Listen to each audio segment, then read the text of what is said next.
मोदींच्या मातोश्रींविषयी अपमानजनक video viral झाला। यानंतर भाजपच्या वतीनं काँग्रेसचा निषेध नोंदवण्यात आला।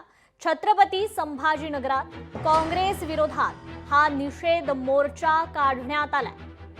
आक्रमक झालेल्या महिला पदाधिकाऱ्यांशी आणि भाजपा आमदार संजय केनेकर यांच्याशी संवाद साधलाय आमचे प्रतिनिधी सचिन बडे।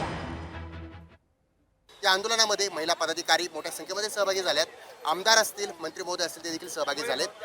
मंत्री अतुल सावे देखील सहभागी झालेले होते। त्यांच्यासोबत भाजप आमदार संजय केनेकर आहेत। पंतप्रधान नरेंद्र मोदी यांच्या मातोश्रीविषयी व्हिडिओ बनवणे, व्हायरल करणे, त्यानंतर कुठेतरी तुमच्या भावना संतप्त झालेल्या आहेत, काय भावना?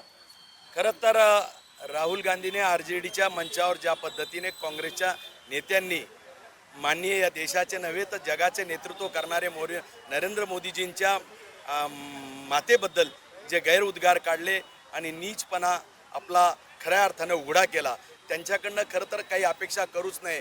कारण या काँग्रेसचं जो नेतृत्व करतं ती पैदासच राहुल गांधी ही विदेशी नेत्याच्या संस्कृतीतून पैदास झालेली आहे आणि त्यामुळं त्यांच्याकडनं या देशाच्या संस्कृतीची अपेक्षाच करणं फोल आहे।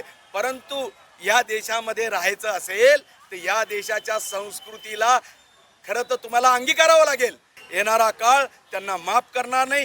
जे जनमानसामध्ये संताप आणि उद्रेक निर्माण झाला त्या उद्रेकाला घेऊन भारतीय जनता पार्टीची संभाजीनगरची महिला मोर्चा आज रस्त्यावर उतरलेली आहे आणि त्या नागरिकांचा संताप खऱ्या अर्थानं व्यक्त करत आहे आणि निश्चितपणे नागरिक येणाऱ्या काळात हा पक्ष संपवल्याशिवाय राहणार नाही। ज्या मातेला आपण वंदन करतो, ज्या मातेच्या उदरातून आपला जन्म होतो आणि भारतीय संस्कृती ही मातेला सर्व समजते, अशा मातेविषयी असे वाईट विचार करणं आणि त्यांच्याविषयी टिप्पणी करणं हे अतिशय निंदनीय आहे।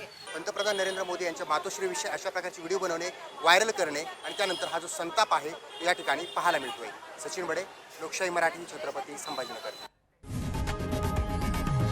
लोकशाही मराठी, ऐका, पहा, जागरूक रहा।